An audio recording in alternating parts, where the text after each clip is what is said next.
Hey, it's Meatball. And Mark. And this is the Rocker Morning Show on demand from 107.7 RKR. Shop Macy's VIP sale going on now. Use your coupon or Macy's card and take an extra 30% off the latest fall trends from designers that rarely go on sale. And save 15% off skincare, makeup, fragrances, and more. Plus, shop fall specials for even more great deals on top brands at Macy's. Savings off regular and already reduced prices. Exclusions apply.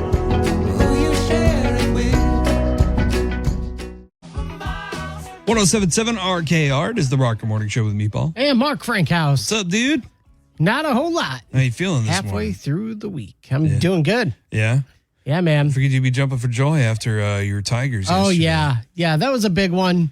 Can't leave 11 on, though. Yeah, that was not rough. fun. That was not fun. That last inning was stressful. I didn't watch the game because I don't know. When you're talking about series like that, I rarely watch the first game. Mm-hmm. It's when you come down to like the second and third and so on and so forth and other series and stuff that really start to matter. So I was like, okay, I'm going to let this one go. But I did check the score at one time and it was 3-0. And I was like, okay, I think that was the seventh inning maybe. I was like, all right, Tigers doing okay. They're hanging on there in Houston, so that's good too. Yeah. And then I saw one run go up there in the ninth, and I went, oh no, can't let that happen. Don't let them They get had momentum. Foley in, who was a total slug. I mean, right off the bat, you should have just yanked him, and instead they let him have them drive in a run before they took him out, and it was like, awesome. That's way too late. Yeah. So, but yeah, that was clutch. That last play had me terrified because it was a base hit. If that would have gotten past the first baseman, that would have been game over. Yeah. That dude drilled the ball and it came right to the first baseman. I mean, it was so fast, the camera didn't even have time to cut over By to the the time shot. they got there, it was over. Yeah. Yeah, when it finally cut over to him, he was like, yeah. I was like, oh my gosh, he caught that. Yeah. You got to believe in your team, man. You got to believe in them. They're the hottest team in baseball right now, though. I actually watched them, Meatball. Well, that's fair. That's fair. Well, they're not normally my team, you know. I'm normally a Cubs guy, but that's not a factor for me at the moment.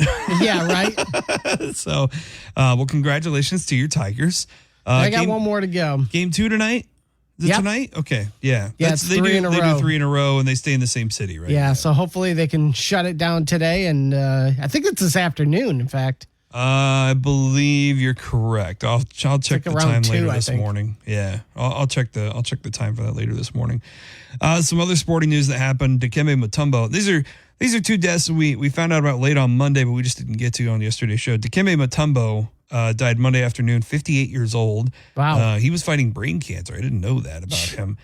Full name: Dikembe Mutombo Mupalando Mukamba Jean-Jacques Wamutombo. Originally from the Congo. Yeah, legend with the Hawks, played with a bunch of other teams. His sons, Jean-Jacques Dikembe Mutombo Jr. and Ryan. Nice. One of these two is not like the other. One of them is clearly the favorite. But Ryan actually went on to play. I think he played or is playing at Georgetown. Okay. Which is pretty cool. He had some nephews, I think, that went on to play professionally too around the world, which is really neat.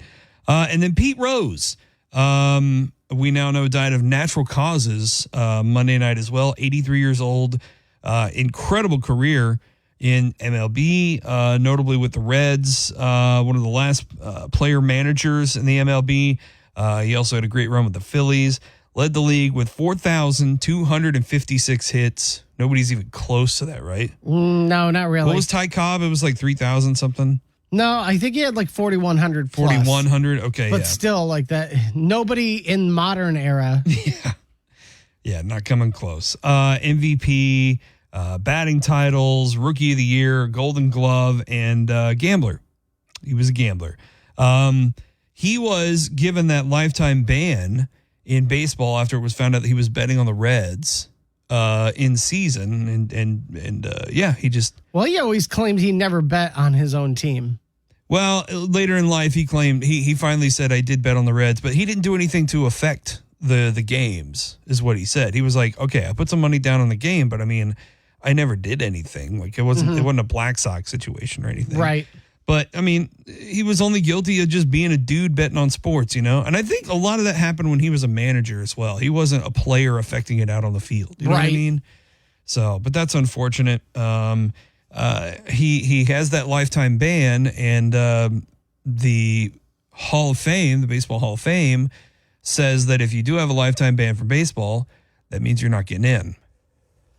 So, I don't know. It's been an argument, but I would argue to say that officially now he has finished his lifetime ban. So I think it's time to put him in the Baseball Hall of Fame. Yeah, now that he's dead, way to go, MLB. That's right. Lifetime ban over. Lifetime over. Put him in, damn it. 1077 RKR. It's the Rocker Morning Show with Mark Frankhouse. And Meatball. So recently, Meatball, a video popped up with many people thinking Kermit the Frog had remixed one of the famous sketches of the Muppet Show around one of Michigan's most well-known features. If you guys are out there, you know, you're listening how big Kermit the Frog was. Well, yeah. I mean, guy's been on TV for 5 decades. Well, yeah. It's pretty, like everyone else, Kermit the Frog here. Like, yeah. I mean, from Sesame Street to all the Muppet movies, like dude's a legend. So there's a video clip from a TV show on the Disney Channel, and it shows Kermit the Frog having a conversation with a therapist or a psychiatrist in this skit. I mean, he's getting up there in age, and he's probably seen and heard a lot of things in his life. I can imagine Kermit has a lot of trauma. Yes. And Kermit starts confiding in her, and, well, this happens. Okay. So what seems to be the problem? Well, Doctor, I see these strange creatures every time I say the word, Turquomenon. Turquomenon. Turquomenon.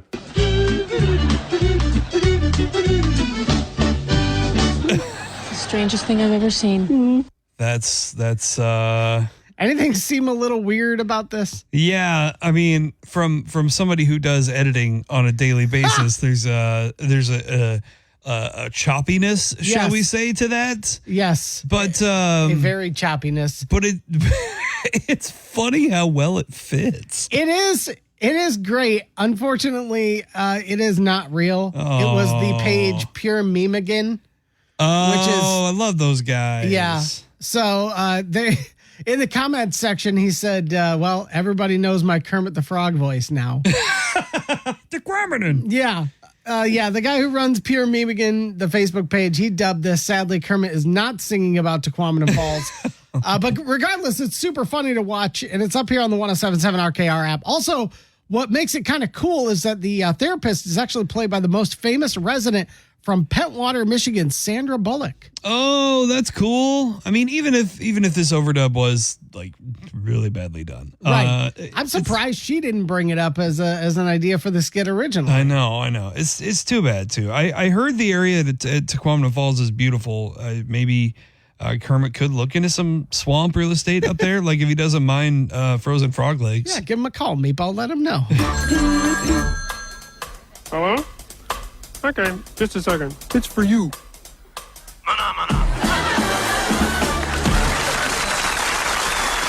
It's time to turn up your dials and tune out the traffic because we're playing the Daily 5 on the Rocker Morning Show. Testing the mental magnitude of your favorite morning monkeys on the radio. And now, your hosts for the Daily 5, Meatball and Mark Frank House. It is the Daily 5 where Mark and I ask each other questions. The other one answers. Today, I'm asking the questions. Mark is answering. And Mark, you got Bob on the line to help you out. Good morning, Bob. How are you? I'm doing well. Awesome, man. You got to help me get 3 out of 5 questions correct. If you do, we'll take the 3-0 win for the week. If not, Meatball will make his triumphant comeback. All right. Make it 2-1. Question number 1. This is anatomy. The patella bone is also known as what? Is it your shin, your heel, or your kneecap? Well, Kneecap. let me think here. Bob, I don't know about you, but I'm kind of feeling kneecap. It is 100% the kneecap. Let's do it. Kneecap, final answer. What are you, a doctor, Bob? Come on. Dr. Bob, join us next week when Dr. Bob says We are on a Sesame Street kick today. Or Oh my something. gosh. Oh man, that is correct. Yes, it's the kneecap. All right. Question number 2. This is animals.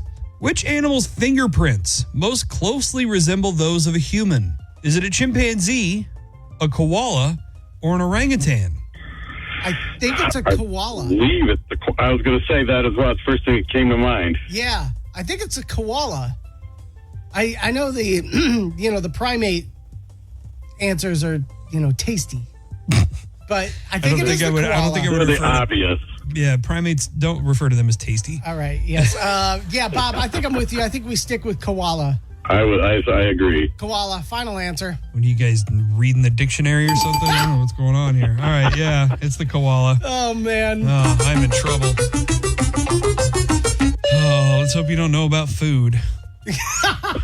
I'm fat. I don't know about you, Meatball, but I've been eating food my entire life. Question number 3. In Italian, the pasta named vermicelli translates to what in Italian? Little worms, baby snakes, or dangly strings? I believe it's little worms. Yeah, little worms. I like that. Vermicelli, because that's like the tiny, thin spaghetti, right? Yes. It's got a little bit more of a chew on it. It's like halfway between a fettuccine and spaghetti. It's somewhere in the Right. middle. Okay. Little worms, Bob. I'm- we have wiggle room, so to speak, if you'll mind the pun there. I'm sticking with worms. Let's go worms. Final answer. Worms, final answer. Wow. Whoa. 3 for 3, Bob. Man, could this be the week we go for the sweep for the first one of the year? I doubt it, but it's going to be tough. Bob, regardless, man, you just won tickets to Donut and Beer Festival. Way to go, man. Awesome. Hey, I owe you a donut hole, big time. You know what? We'll cheers some donuts and beers in a couple of weeks here. Excellent. That's going to be awesome. Talk about things I never expected Mark to say on the air. I'll buy you a donut hole.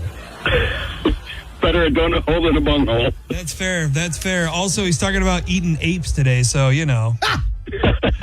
He's eating the apes.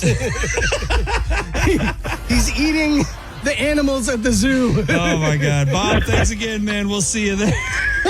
Thank you.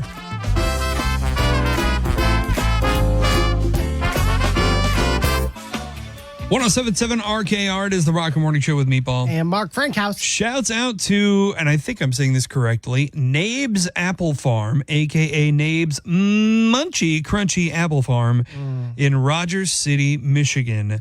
They have been named one of the country's top 5 apple orchards in the country. That's a pretty huge honor. The entire United States. USA Today narrowed down the top 10 best apple orchards from votes on their expert panel and from readers of the publication. More than 25,000 entries for growers producing apples in the country, and Nabe's landed in the number 5 spot.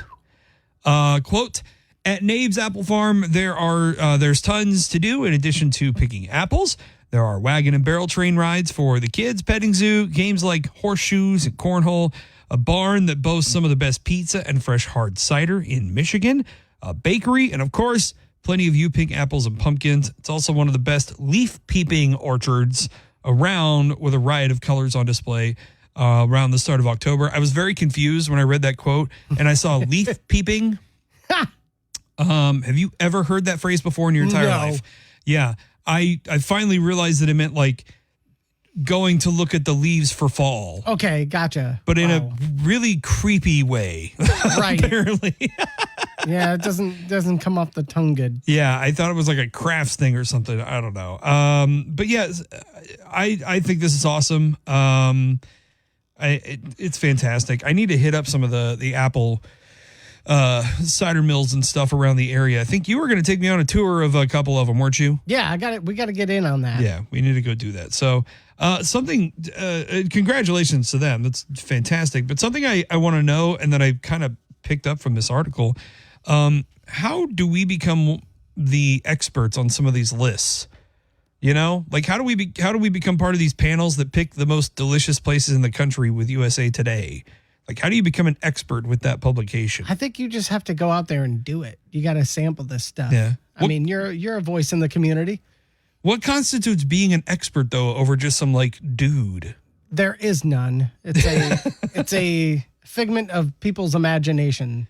Like when it comes to things that are subjective, Yeah. people who are experts like Siskel and Ebert, I think that's hilarious. Yeah. We are going to determine we're experts in enjoying things. Yeah. Oh, okay, sure. I mean, whatever. there's an element though of like with them, like, you know, there's film school and there's some actual studying and theology and history and stuff that you can do with that. But Cool. Yeah. Entertainment is Right. Yes. But I mean, like, how do you, there's no classes as far as I know of like studying apples, you know? yeah. Things that can be enjoyed are subjective. Always have been, always will be. I don't care if you go to Apple University.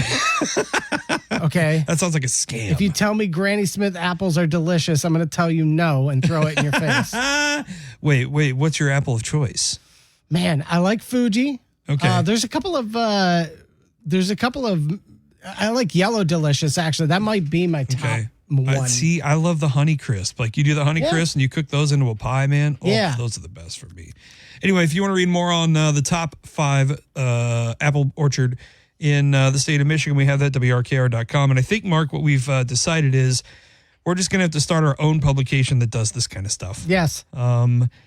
I don't know, call it like the Rocker Reacts, where it's just, you know, we go around and pick the best cideries and breweries across the state, and it's just a panel of 2 experts. That's what we do. We drink and we know things. That's right. 107.7 RKR. It is the Rocker Morning Show with Meatball, Mark Frankhouse. On the line today, the legendary guitar player from the band Styx, who are going to be here very, very soon.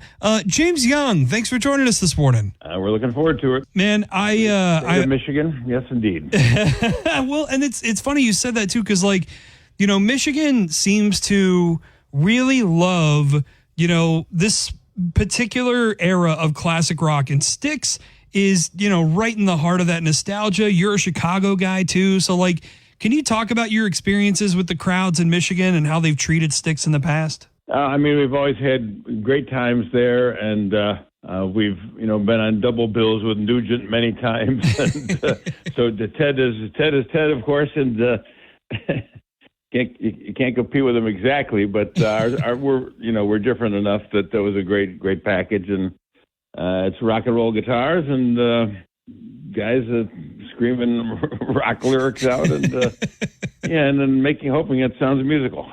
You've been with Styx since the very beginning. And I'm curious about the beginnings of you as a guitar player, because I know you've been doing music pretty much your entire life. But as an up and coming guitarist, was there a particular artist or artists that really drove you to want to make this your career? Jimi Hendrix. Yeah. Easily.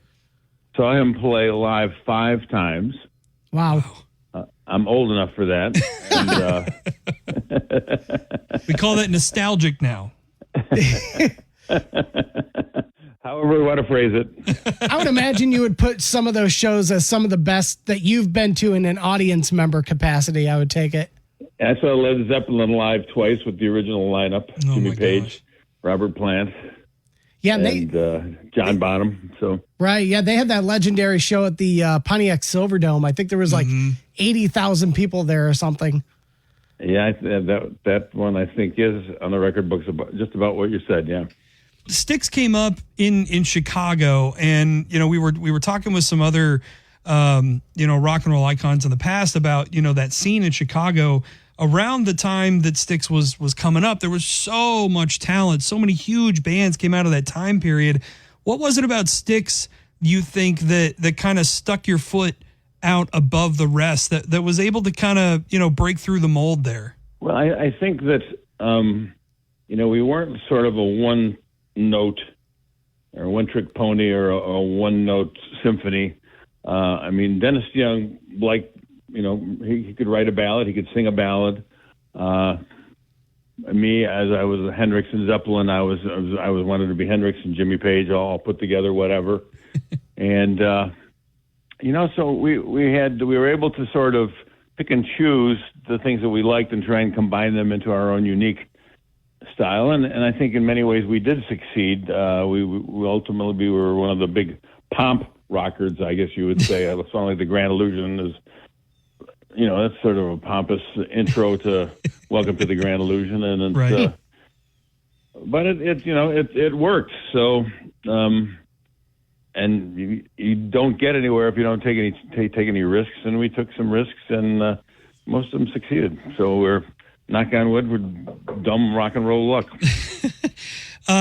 Styx has kind of become one of those iconic bands where like you've been around long enough where you eventually become kind of, there's an element of becoming a caricature of yourself and a cult classic to like new generations.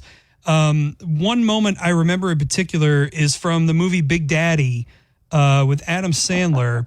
Oh, right. Styx gets some very particular love from little Julian, who says, you're the best band in the world and you only got a bad rap because most critics are cynical a-holes. First of all, we agree. And second of all, I was curious, about that moment. Like, did Sandler clear that with you guys, or did you find out like when you saw the movie like the rest of us? We found out, I think we got a chance to see it before the public did, but, we found out it was in there, and, we, as a band, really didn't really get too edgy with the music, but to have Sandler come on there, I mean, who was at that point a pop culture icon, Yeah. was Saturday Night Live, and say that is like, I don't know, we happened to meet him and have a drink with him, like not soon there, very soon thereafter, I should say. Yeah. And he's just a great guy, and he's a fan of ours, and we're a fan of his, and it worked out great. Well, James, thanks so much for hanging out with us today. Styx playing Tuesday night at the Wings Event Center. Tickets on sale now, but you can also win them with our good buddy Hopkins, and that's going to be at noon for the rest of the week. James, thanks so much for hanging out with us today. My pleasure. You can check out the full interview with our good buddy James here from Styx. It's on the on-demand button on the 1077 RKR app. Talks about his views on the Rock and Roll Hall of Fame, his influences as a solo artist, and what it's been like playing for now 3 generations of Styx fans. 1077 RKR. It's the Rocker Morning Show with Mark Frankhouse. And Meatball. We are coming up on the holidays. It's going to be a very busy time for the USPS here in Michigan. As always, if you're going to be shipping any kind of packages out, especially if it's going overseas or to another country, make sure to get those in early because it gets super busy around the holidays. One thing that's often overlooked when I'm shipping things, at least, the first question they ask you when it comes to a package. Yeah. There anything perishable, explosive, corrosive, blah, blah, blah. Yeah. It's always the red button for me, but it wasn't until last year when I was shipping some stuff to our friend Lena in Norway that I actually had to say, well, yeah, there is something perishable in here because I was. I thought you were going to say, yes, there is something explosive in here. It was the gluten-free pumpkin bread mix from Trader Joe's because Norway doesn't have pumpkin goods there. It's like very rare to find anything pumpkin or pumpkin spice. Really? Yeah. So very rare to find it. So when they asked what was in the package, they had to check how it was stored and shipped because there's a lot of things that are banned, like straight up banned from shipping, and also heavily restricted to ship. Okay, that makes sense because like things are dangerous, so they could explode, like fireworks. Like I'm sure those are banned, right? Yeah. Yeah. So any kind of explosives, but also some interesting things I would never thought of. Airbags. Okay. I don't know who's shipping airbags, but I mean, that makes a good point. Any kind of pressure and that thing's going to explode. Yeah, and I'm looking through this gallery on, excuse me, the 1077 RKR app. I'm kind of surprised something like cologne is on here. I mean, that is pretty potent. So if it like blew up, it would just make a mess of things. It would stink to high heaven and it would ruin whatever it touches. Right, but I mean, everything would smell wonderful. Now, there's a bunch of these things. They're super strict on how you package them.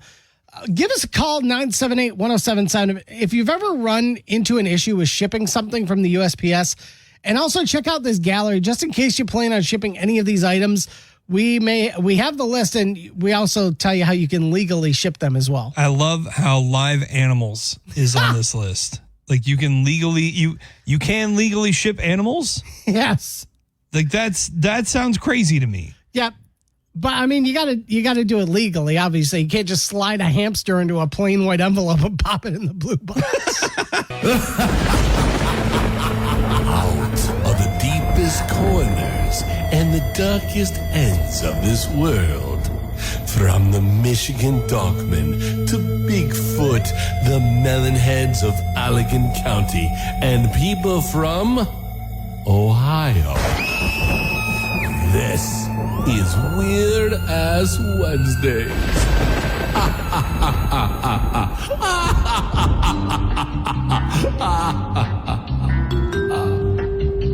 Believe it or not, something we've been dealing with in Michigan quite a lot lately. Also has lore in major cities around the country. Long been a myth. But earlier this year, it was confirmed. While Michigan fights its own alligator issues, alligators have been found living in the sewers of major cities in the United States. Gator power. Yeah. Not turtles. Earlier this year, city workers in the Florida city of Oviedo confirmed that New York City legend and a Sunshine State reality. City workers were dispatched to an area in town where the ground above one of their sewer lines was showing signs of cratering. And they were having some drainage issues in the pipe. So they got out their robotic equipment, to sweep the line. Yeah. They set the camera down there and everything. And lo and behold, about halfway down the line, they come face to face with an alligator. Oh, no. And this was this wasn't just a little guy or anything. This was a full-blown 5-foot alligator living in the sewage system in this town. Somebody call Troy Landry. Now, we, of course, know this is legend. We know of the legend because of a report in 2010 in Queens, New York, where somebody swore they saw a gator crawl out of the storm drains in Queens. Also rumored to have happened before then. It inspired the 1980 B movie Alligator, starring young Robert Forster, who was also in Jackie Brown, Olympus Has Fallen. He appeared in Walker, Texas Ranger, Murder, She Wrote too. The alligator theory also popularized by Drew Barrymore in the 1982 classic E.T., when she talked about it in that film as well. But yeah, the speculation is true. The rumors are real. There are alligators in the sewers, which means there are more than just clowns to be scared of in the storm drains. Oh my gosh. What Yeah. the heck? I definitely don't want to be seeing no alligator crawling out of the sewer here in Kalamazoo. I mean, they're just out in the open around here. They don't need to be in the sewer. I wonder if BC Pizza can team up with Greg's Gourmet there on Riverview. That's right. Greg does serve gator, doesn't he? Yep, they have gator. Maybe they can make a gator pizza. Well, don't expect that today. But if you do go to BC Pizza today, make sure to hit up their buffet. That's going to be super good. And also show them some love because they support the community as well. Of course, not only are they our Weird Ass Wednesday sponsor, they also do Workplace of the Week. And so we're actually delivering a pizza party to Rentalex off Vine Street today. So the good people over there. And again, you can get your workplace signed up on the Rocker app and at WRKR.com. But support BC Pizza off West Main in Kalamazoo. They are your sponsor for Weird Ass Wednesday. 107.7 RKR. It is the Rocker Morning Show with Meatball. And Mark Frankhouse. I'm apparently very hungry today because all my stories Yeah. are about food. A recent study came up with the healthiest fast food in the state of Michigan. I really have to question the credibility of this source now because I simply cannot believe that this answer is the real one. Okay. I'm going to give you two guesses as to what PlushCare says is the healthiest fast food chain in Michigan. Plush Care? Yeah, that's the name of it. They just did their own studies and stuff. Plush Care. I don't know, but they did the study. I am just going to go for the most outlandish one and say McDonald's. Holy crap, how did you get that? That is 100%. How? They have I'm going to refrain from saying things, but I will say that is wild. So PlushCare compared similar items from the menus of all the fast food chains around the area and gives them unhealthiness scores based on energy, fat, sugar, and sodium levels. They have determined that, McDonald's is the healthiest fast food chain in the state of Michigan. Their burger comes in second behind Culver's as the healthiest. They have the healthiest chicken sandwich, which I'm not a fan of their chicken sandwiches. The healthiest chicken nuggets, the second healthiest fries behind In-N-Out, and their milkshakes scored the best as the healthiest milkshakes in all the fast food joints. McDonald's is healthier than like Burger King, Wendy's, Culver's, all the chain places. McDonald's, Mark. I wonder how many alleged dollars they paid them to say that. I'm sure they Allegedly. paid them nothing for that, Mark. Yeah, I don't know about that, man. I just don't think any fast food is healthy. I agree with that. I think going like, oh, this is the healthiest fast food option. Yeah. It's like, yeah, that's not real. That's not a real thing. Picking the healthiest fast food chain is like picking the fastest snail. Like, you know, Yes. it's not really, it's not effective. It's like, yes, there is nutrition in there somewhere, but Yeah. I don't know where. Yeah, I don't know. But if you want to see the proof for yourself, we have it, WRKR.com. I would like to point out, though, specifically when it came down to the milkshakes category, it is hard to give a good score when the ice cream machines are down all the time anyway. So, you know, I have to imagine in however many, you know, dozens of studies they did and samples they took and whatnot, there's a bunch of zeros in there for the places where the ice cream machine was down. And that just doesn't seem fair, you know? It's tilted. That's right. That's why they had to create an entire app to show you which McDonald's had the working ice cream machines. That's not good. Yeah. Listen, just go to just get your ice cream from Culver's. It's better.